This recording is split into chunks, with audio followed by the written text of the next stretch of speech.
Hello and welcome back to Cities Skylines Better Cities, and in today's episode we're going to be talking about starting a brand new city. So when you choose a map, the first thing you have to consider, what season do you want to have in your city. If you choose the winter maps, you're only going to have this one season. It's going to be winter forever. So unless that's what you want to have, you probably should choose maps that they don't have seasons like autumn and spring, but the temperature is dropping quite a bit, so yeah, that's quite realistic. So some of those areas will still need heating, or they will need ability to use electricity for heating. The next thing that you want to consider is, where is your city located? Is it a tropical city? Is it a European city?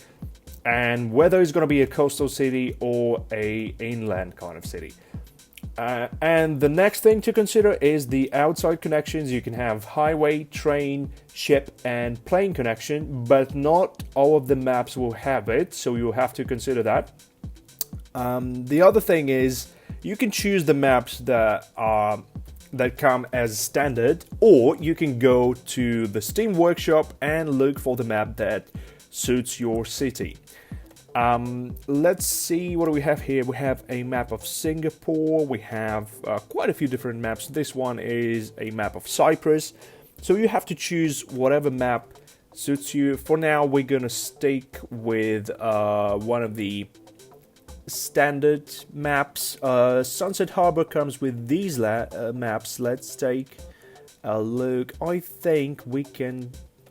Fisher Enclave is a really good one. The only problem, doesn't have train connection. Let's take a look at something that has all of the connections. This one, Swamplands. Okay, that is not a bad one. And you can also choose whether or not you want to have left-hand traffic. And that is something that you won't be able to change later on, so you have to choose it now. The other thing is the custom map theme. This one doesn't have any, so we cannot choose.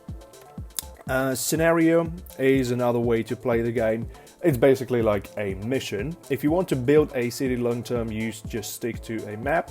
If you want to practice your skills in, let's say, traffic management, you can choose one of the scenarios and give it a shot. Now let's get going with the Swamplands, and we're not going to switch it to the left-hand traffic, and we're going to start it right now. Alright, so here is what you're going to see if you are playing with unlimited money mode and all achievements from the beginning. That is what I do. If you like the economy and management part of the game, you can always choose to play with the basic settings without unlimited money and practice your skills of financial and economic management, I guess. The reason why I have all of my achievements and money unlimited is because I'm playing the game for the sake of building beautiful cities, not for the sake of learning how to make money out of the city. So here is what you get when you just start. You get your first highway connection, you have your first square, and what I recommend you to do is take a look at the full map over here, and you can see which way can you expand your city. So in standard game you have up to 9 tiles available, so you're going to have 1, 2, 3, and then you can choose which way to expand. You can make it a perfect square, you can make it a rectangle, or whatever shape you want. I play with modded I play my city skylines with mods, so I can have up to 25 tiles, and that works exactly the same way.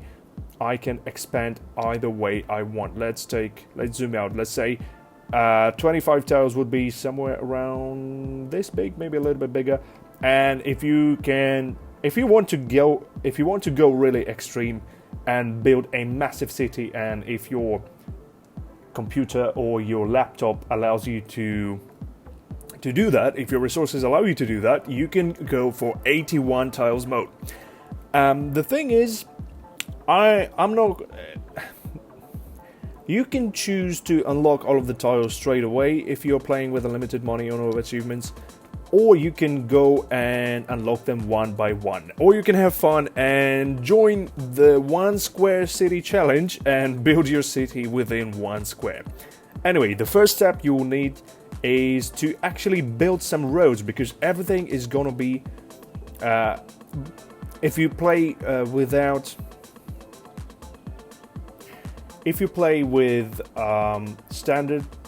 the standard game without all the achievements unlocked and money unlocked, you're only going to have one kind of road. So what you need to do is build your first roads to unlock the rest of them, and then you need to find a way to build an intersection for your highway for people to go in and out of your city. A really good option would be probably a roundabout that you can place out of these intersections tab. You can put it somewhere down here. So you're going to have a nice roundabout, and then remove the parts that you don't need, connect them to the highway, make it a 2-lane. It doesn't really have to be a 3-lane. 3-lane is a little bit of an overkill. Okay, you make... Probably when you just start playing, your cities are not going to look perfect. They might look a little bit weird, and the highways and connections, everything will be a little bit quirky. But once again, you have two options. You can get it perfect from the first time, or you can play and improve it all the time. What I like to do is build something and then polish it, and in my opinion, that really looks... That makes your city look realistic, because if you look at the real cities, Rome hasn't been built in one day. So a lot has changed. People were trying to constantly improve their cities and rebuild things, add things, remove things. So that is something that makes your city more realistic, and that is something that I like to do in my cities. But once again, you're free to decide what to do with it. You can start building your perfect city from scratch bit by bit. It just might take a little bit more time or a little bit more effort. It depends on the way you like to play the game. Second, you will need to start building your roads, and the one that connects to the highway probably needs to be a larger kind of road, and you'll find them on this tab, large roads, and you can go for something custom from the workshop or for the basic ones.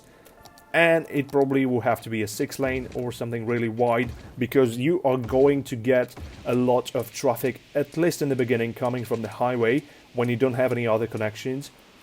And yeah, basically most of your people will be coming through the highways. So that is where you're going to get your traffic, and that is where you need higher capacity roads. The next step you'll need to get is zone some residential, and for that the best idea would probably to add some medium roads, middle-sized roads, and they can go from this large road. So if you check out one of those, if you check some of those city planner plays and all those all those channels where city planners are playing this game, you will learn that there are roads that are called arterias, there are roads that are called collectors. Basically, the idea is to separate the traffic as much as possible, so eventually you're not going to have any residential right on this road over here. Neither will you have it on this one. You probably want to have it on a smaller road, the roads that give access to the residential zones. So the next step would probably to zone some residential, and depending on how you play your city, it might be low density or it might be high density. What low density is going to give you is a realistic look of the small town that just started growing. If you start immediately with high density, that's going to give you density, and density means you're going to make more progress, you're going to move faster because you're going to get more people coming into your city. But once again, if you zone it, you will have to wait for them to actually come and build something. It doesn't mean that it's gonna immediately be covered with buildings. If you want to play your game modded, you can go and plop the buildings. You search for ploppables. You search for growable, and you find whether it's a low density residential or a high density residential. and you can just place it wherever you want it to be. For instance, here, that is a very bad location for this building, but that's okay. Let's unfold the game, and you can see people are already coming in. At least 2 houses, 3 houses, and this one has 0 households, but they're gonna move in soon. Another thing that you probably want to consider when you zone is that you don't really want to mix your industry and your residential. And when it comes to industry, especially in the beginning, the industry is going to be polluting a lot, so you might want to put your industry off to one side, the side of the map that you don't really care that much about, where you can afford to have the industry. For instance, maybe we could have all of this area somewhere here, so that it's not going to pollute the river, it's not going to pollute the drinking water, and we can still have the industry because we're going to need it. Of course, that's not the way how you want to put it. You will need some industry roads, they have to be well linked to the highway. And the next thing, here it comes, you will need electricity and water. And to get that, you will need the source for the electricity and water. You can go for wind turbine, but they create a lot of noise, and if you're playing without unlimited money, they are quite pricey to build, so that is probably not ideal option. And chances are you're going to end up with something very basic, something that pollutes a lot, like oil power plant, but that is probably worth it in the beginning because you need to get your power from somewhere, and that is not the worst option. Now let's take a look at the medium industry roads. Normally I would put all of my industry and all of the things that create pollution in one area. So these services like electricity will probably be in the same area as the industry because they create pollution. And the next step, the only problem is in this scale that's probably a little bit far away, but that is not a big deal. Then you're gonna need some power lines to actually connect the source of your power to the places that need that power. So that is how you go about this. And if you noticed, it's gonna remove some of those zonable areas because these things obviously take up space. There is a way to click page up and make it a little bit higher if you really need this. But once again, whatever is under the power lines is not gonna be zonable. So that doesn't really make that much of a difference. The next step, you connect your power source to the areas that need the power, and you probably want to choose the area that doesn't cover the buildable and zonable area because you might want to place some commercial or other buildings in this area near the junction. Let's see, what else do we need? We need some water. For water, you'll probably need one of the pumping stations. Pumping station is a must, and when you place your water, pumping station should be somewhere up here. So you can see that the stream is going that way. These arrows are showing you the way, the direction in which the water flows. So what you don't want to do is put your water drain pipe before your water pumping station. Because what it's going to do, it's going to suck the polluted water into the system, and your citizen will get sick, upset, and all of those things. So we might want to place it somewhere here, not far from the industry area. And how do you connect this? You go with the pipes.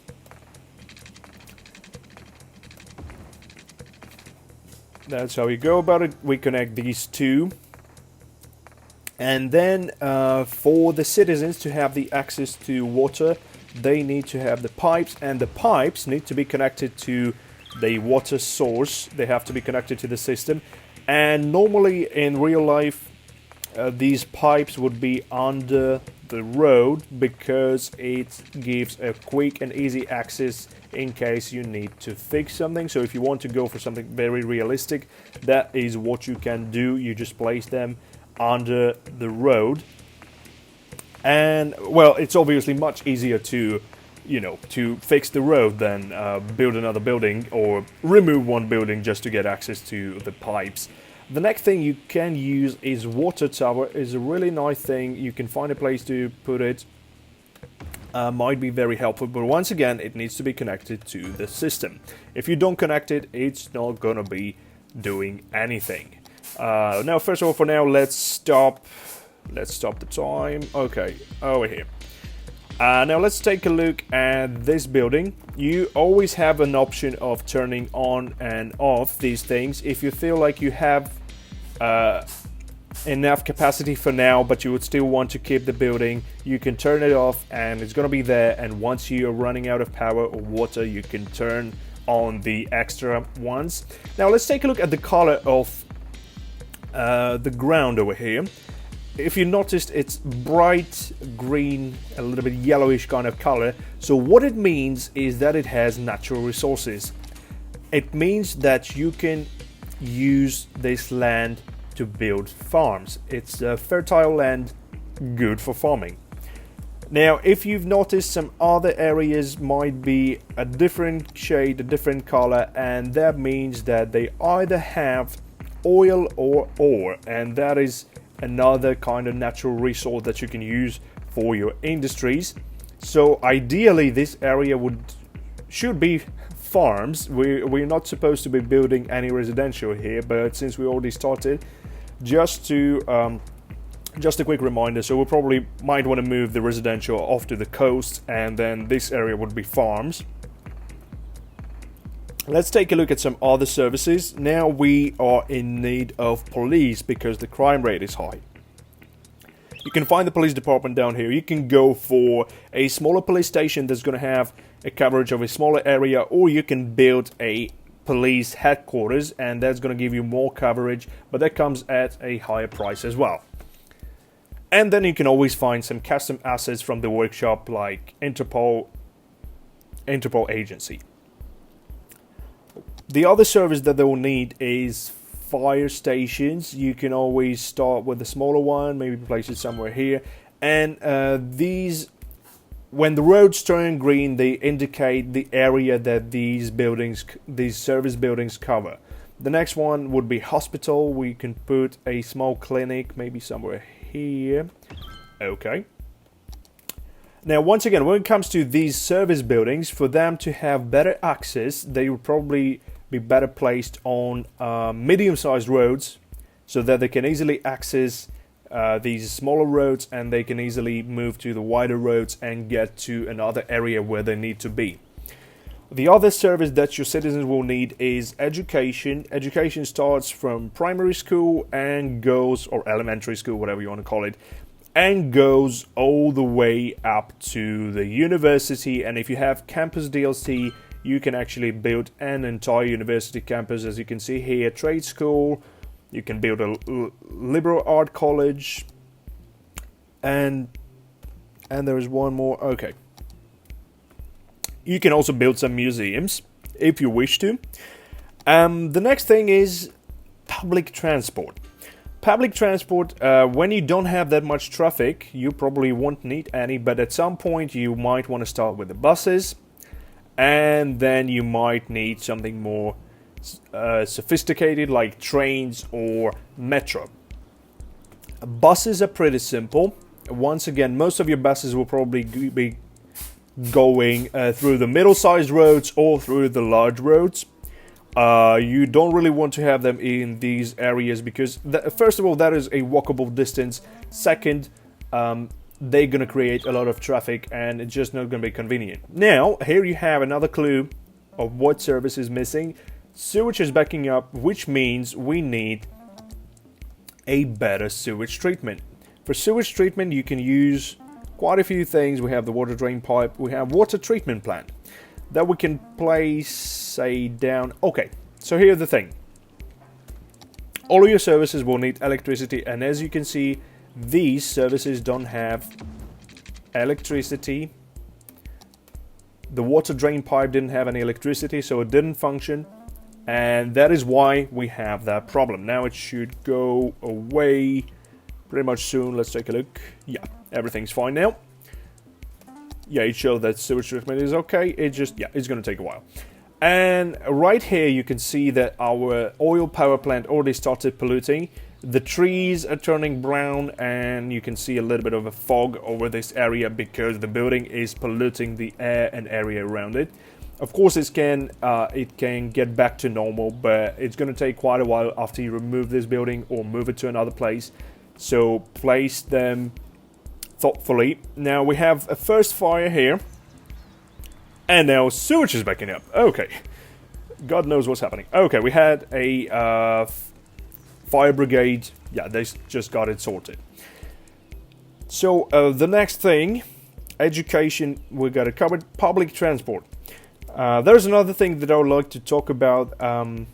There were roads on the workshop for buses and only buses. And if you're playing modded, you can also place a BRT or bus rapid transit system in your city. But the thing is, these are going to be really hard to fit into your city on later on. If you don't start from the beginning, if you don't start, or at least in the if you don't do it in the district where you want it to be, you might need to remove a lot of buildings just to place these roads. So how bus rapid transit works is, it's a road that is designated to buses only so that they can have a really good traffic flow. They move faster than on a regular road since there is no other traffic. So that is what it would look like. And if you want to have this, the first option is to leave enough space or think before you build and imagine where would you want your public transport to be on this map. The other option is to remove the buildings that are standing in the way, but then your city is going to be a little bit messed up. But it's up to you anyway. Public transport, what else do we have here? We have the ship, and the ship will need the shore connection. And in this area we don't have any. We would need to unlock a couple of more areas before we get the access to the shoreline. When it comes to planes, you can always place the basic airport. You'll need a flat area, that's pretty much it, and it's going to create quite a lot of noise, so you might want to place it somewhere away from the residential zones. The next thing that's going to help your industrial zones is cargo airport. This is kind of self-explanatory, works really well, they really love it. It's probably the next best thing after the highway. And you can also build a port for your city that is also going to boost your connections and help your industry. Parks and plazas. At some point your citizens will want to have some parks, and as you can see, these buildings are in red, which means they don't have any entertainment, they don't have any parks, they don't have any plazas nearby, so they might not be all that happy. When you place one of these, this massive green circle is showing you what area is it going to cover, and that doesn't mean that every single area needs to be completely covered within it. It's just a reference point for you. So for instance, if you have one park here and the other one is somewhere here, that's gonna be okay. It doesn't mean that they have to overlap or anything. It's gonna make a difference in the land value, and that will give you an idea of which areas are more prestigious or more expensive to live in. And this one is looking a little bit better than the rest of it because it has more services, it has a better location, less pollution, less noise, so that makes it a better area. Now, when you place your public transport, let's get back to this as well, you might want to take a look at your traffic flow, whether you have any traffic jams, and you don't have any right now because it's just the very beginning. And the other thing that you want to look at is this one, traffic routes. When you click on routes and you click a specific road, you're going to see which way are people driving. So most of your traffic now is going all the way here. So if you place any kind of public transport, you probably might want to place one stop somewhere around here, and the other one would be near the power station, power plant. So that will be traffic. Let's see what else do we have here. At some point you might want to have some unique buildings, and once again these are going to increase the land value, these are going to make your citizens happy, your city more prestigious for tourists, but it's also going to create some noise pollution. As you can see, the red circle will be the noise pollution, the green circle will be area of reach and area of service. So everybody within the green circle is getting the benefits, everybody within the red circle is getting all the noise and all the traffic. If you place it here, you can see that everybody is getting happy about it. Of course there will be, because there is a nice place to go to and a nice place for tourists, and tourists like to come and spend the money. And that's boosting the industries. Now, for the monuments, you will need to actually do something before you can unlock them. So for this project, what it does, add-in project, is boosting the land value to the maximum regardless of what kind of service the area gets. So to get it, here's what you need. You need to build a business park, and to get your fusion power plant you need tax office, and so on and so forth. So if you want to unlock any of these, you can build whatever it takes. Space elevator, tourists especially love this place, it's a really nice thing. Then if you build a medical center, you're gonna take care of all of your medical needs immediately. You won't need just as many clinics, you won't need any of them in fact, because this building is gonna fix everything. It's like a magic touch. The same applies to this one. This one is gonna Hadron Collider. This one is going to eliminate the need for any education, because it's gonna get all of your citizens educated automatically. Anyway, these are the things that you might want to have at some point, but at the very beginning probably not all of them will be available. So let's take a look at the landscaping tools.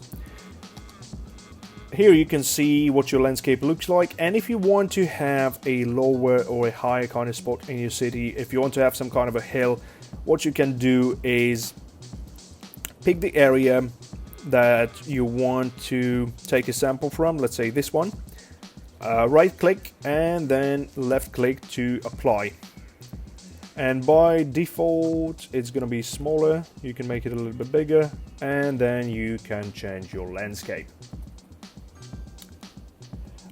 Right now, this one is a very nice tool, Soften Terrain. What it's gonna do, it's gonna kind of mix the highs and the lows and make a smoother kind of transition between them.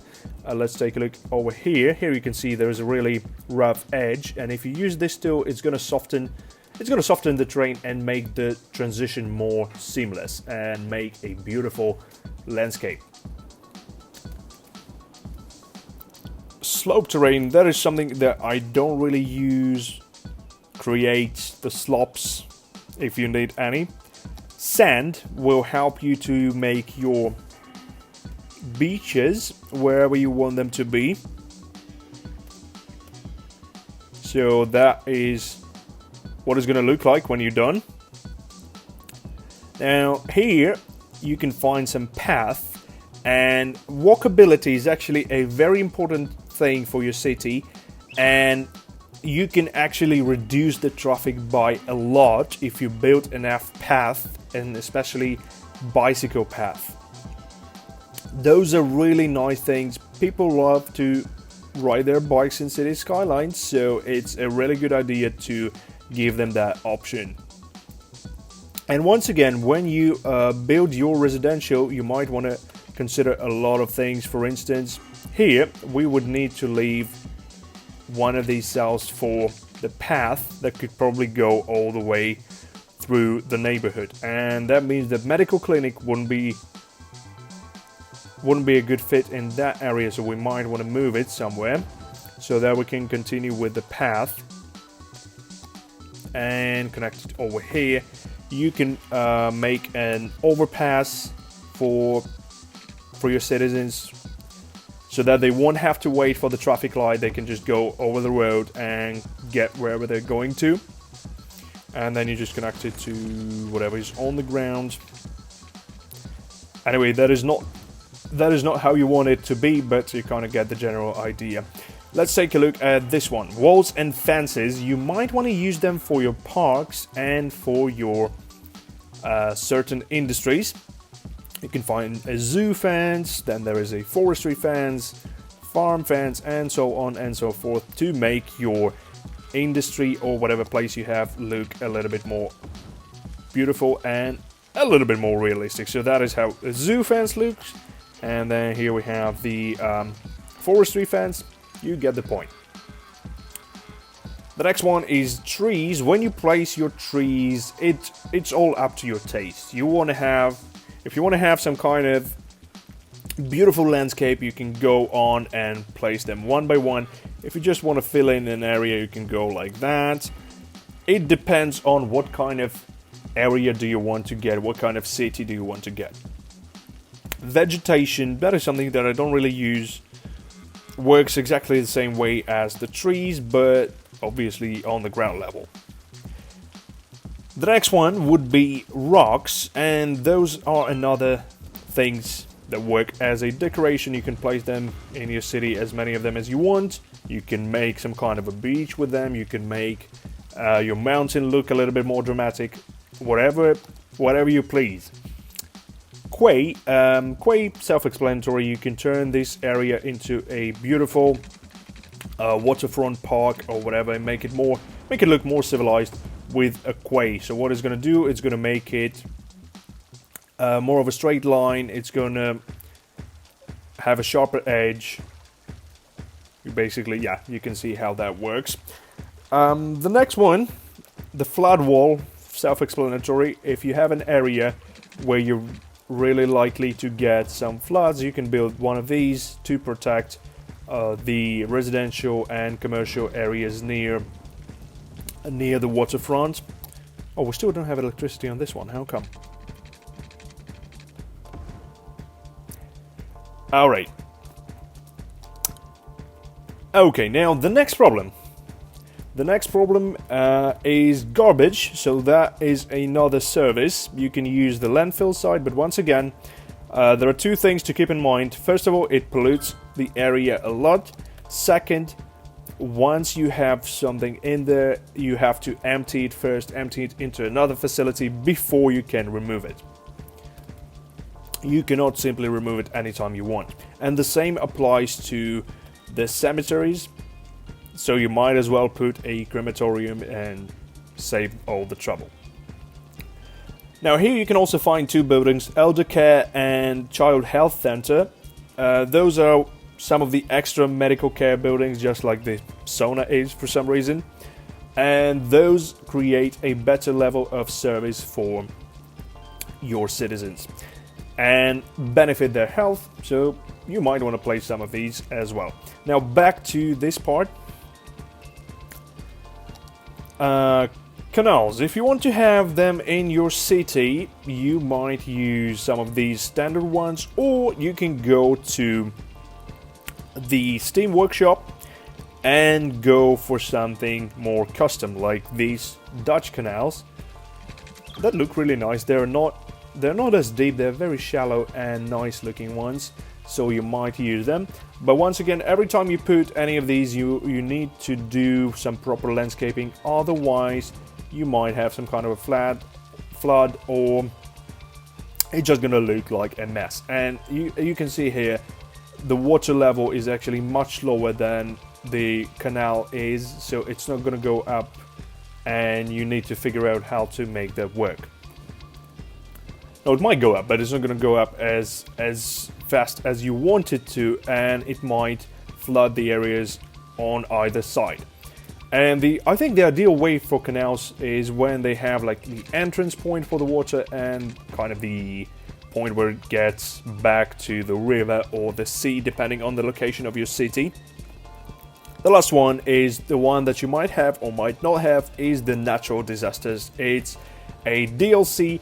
Whenever you feel tired of your city, you can ruin it with earthquake, thunderstorm, sinkhole, thunderstorm again, tornado, forest fires, collapsed buildings, just fire, meteor strike, tsunami.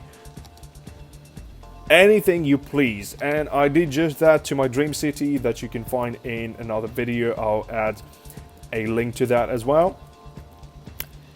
Alright, let's take a look at the finances. Here you're gonna see how much money are you getting. If you're playing with unlimited money, you won't care as much, but what you do care about is the tax rates. The lower the tax rates are, the more people are willing to come, the more people are feeling satisfied and interested to work and live in your city. So that is something you want to keep as low as possible, unless you're playing with limited money and you really need to make some income. But the good rule of thumb would be to keep it 10% or below that. You go anywhere higher than that and people will really get upset. The budget, you can keep it as it is. It doesn't really make that much of a difference. Loans if you need some.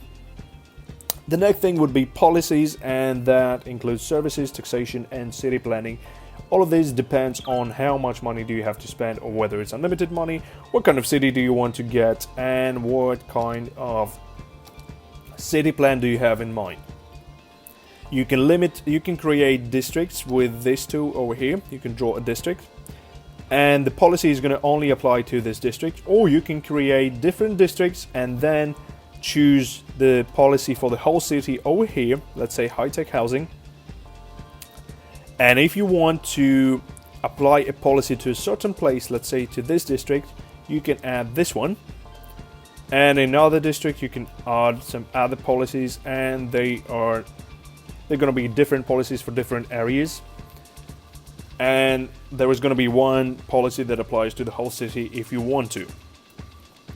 But keep it in mind that if you change something in terms of city planning, for instance, you have high-tech housing, if you ban some type of buildings, they might move out and the buildings will get demolished and they'll have to be built all over, and they'll have to be built from scratch. So keep this in mind when you do some kind of major change.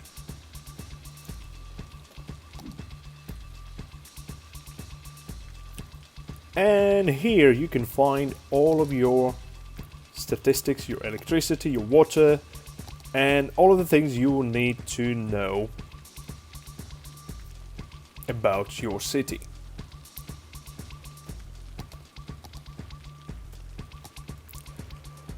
Another thing that I would like to cover is when you build your city, you basically have two options. You can start with a plan in mind and build a planned city and keep it, and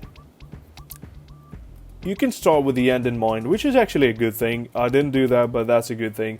And you can plan your city. You can use the dirt roads to make it cheaper. You can imagine where you're going to place all of those residential, industrial areas and so on. You can make it way before you actually fill in the area and build it. Or if you want to create a more realistic, more natural looking city, what you can do is start in a certain area, make sure that you make it a city center like the old city center, and then you basically expand like any other city. You expand sideways, and that will give you a kind of a realistic look, unless you're trying to do what I did, mess everything up, everything is super ugly and you need to rebuild 90% of that. That's how I started. Other things that you need to take a look at is your population, your budget, and these graphs over here. So high demand for residential zone means that we need housing. We need as many houses as possible. High demand means there are a lot of people that want to move in, but they cannot move in because they don't have a place to live. If you take a look over here, this place has almost 48 households, but they still want to have more houses. Taxes too high, that's what happened. So let's take a look at our district policy. I think we've done something in the policies. Nope. No, it's not the policy actually. It's over here on the budget. Taxes, oh yeah, 14%, a little bit too high. Okay, 8% and everybody's happy. So back to these graphs, let's place some high density. And you will see that filling up really fast because people want to move in. The other one would be commercial over here, the blue one. That means we need some commercial areas, and we don't have any. So what they do, they basically create jobs and tax revenue for you. Jobs for the people and tax revenue for the city. The other one over here would be industry or offices. So if you are building your city center, you might want to go with the offices. Let's look for one. So for your city center area, you can have office. Let's go with the smaller one. You can place your offices because they're not going to do any pollution, or they're not going to create. They won't be polluting, or they won't create any noise. They'll just give people jobs, and they could be placed much closer to residential areas, so people will be encouraged to walk or use bikes instead of driving. And when it comes to industries will probably have to be further away from the residential, so you might want to consider public transport or other options or road connections for them to get to their jobs. Anyway, that is pretty much it for today's episode. Please let me know in the comments if there is anything else you would like to see covered, or any other ideas or any other things that I missed in this video. Thank you so much for watching, and I will see you in the next one. Bye bye.